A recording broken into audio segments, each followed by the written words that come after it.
What is up, Disney nerds? Happy National Batman Day. I just came out of watching The Dark Knight from 2008, and I just realized, let's review it. Now, I know it's currently 11 p.m. By the time this video is coming out, it's going to be the day after National Batman Day, but I had to do it properly, you know? I had to watch the movie first in cinemas, because it was re-releasing at my local Cinemark. Had to watch it, and I was like, let's review it. And I don't have any Batman t-shirts. I don't know why. Gotta go buy one. So, yeah, we got the Batman mask at least. Now let's jump into it.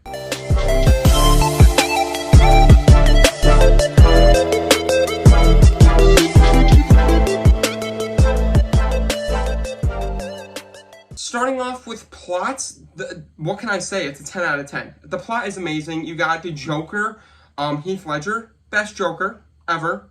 And, you know, I've been debating this for a while now. I haven't seen The Dark Knight in a long time. And I was like, I don't know if the Heath Ledger's Joker is the best Joker. I was debating between him, Jack Nicholson, even Mark Hamill, iconic. But Heath Ledger, after watching it, is iconic. His whole plot synopsis on turning someone into, society into craziness. Like, crazy can come from anyone, as long as society pushes them far enough. And that's a perfect example of what happened to Harvey Dent in this movie. And just, it's incredible. Watching Christian Bale's Batman fight the Joker throughout this whole movie with the Joker's brilliant mind is just breathtaking. This whole movie is just incredible when it comes to its plot. For visuals, okay, it's a 10 out of 10. Come on, the visuals in this movie, it's Christopher Nolan. We automatically know it's going to be magnificently filmed and shot. Even though I'm not a big fan of the way the Batman Begins and The Dark Knight Rises was visually done, I am a huge fan of the way this movie is represented and the way visuals come. There's so many amazing sequences with visuals. The scene where it's Batman interrogating Joker, the whole truck sequence where Batman makes Joker's truck fall over. There's just so many sequences. That whole opening scene is breathtaking with the cinematography. Acting, 10 out of 10. Like I said, Heath Ledger got supporting actor for the Oscar. Hands down, Heath Ledger's Joker is one of the most iconic performances in acting. It's probably my favorite, one of my favorites. And it's such a shame that he put his life into this performance, like literally, and he did a phenomenal job, and he will never be forgotten for this. Christian Bale's amazing actor. I will say I feel like the voice with Christian Bale is a little bit much. That's why he's not my favorite Batman.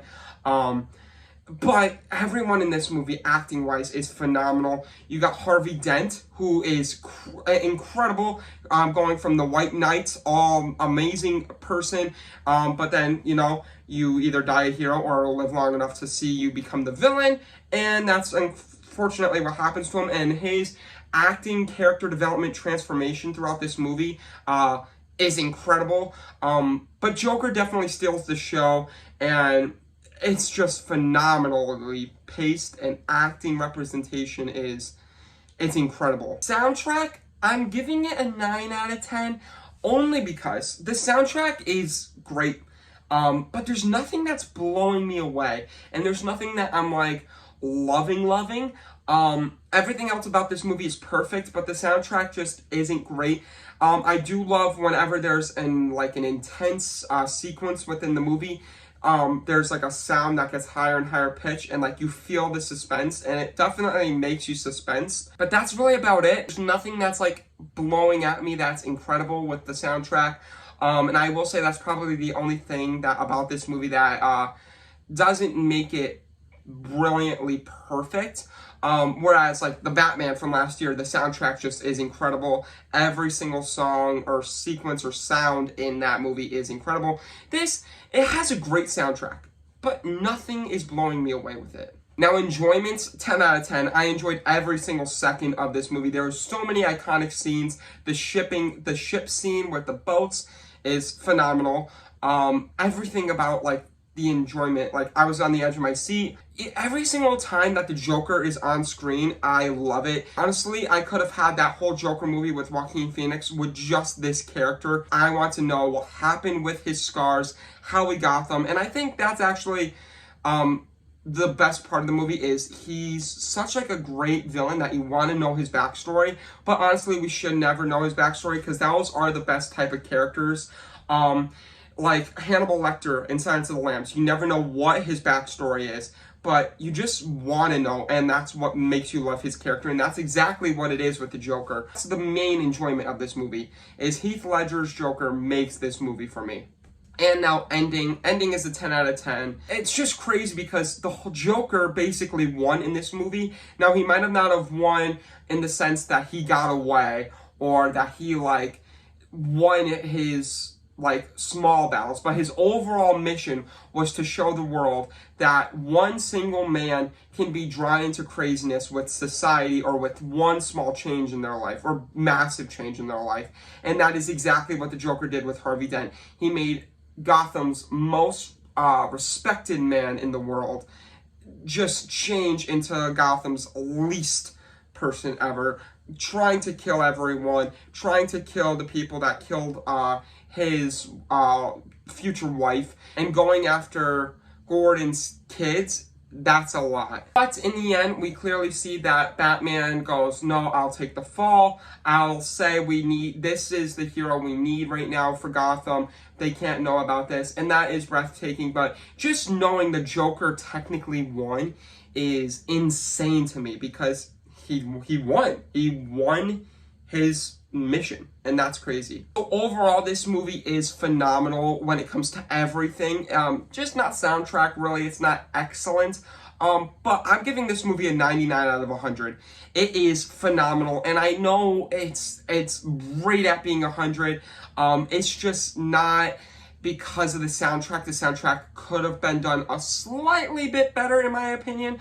But ever so lightly. And honestly, it's right there to being 100. On my letterbox, it is number 16 out of my favorite movies. And yes, I do have The Batman from last year just above it because I think The Batman is the best Batman movie, and honestly, I think it's the best superhero movie. That's a perfect 100 out of 100. But this one is so close to being that, and honestly, it might be within like the next rewatch because Heath Ledger's performance is incredible in this, and this whole movie is just phenomenal. And it could eventually be my favorite superhero movie ever.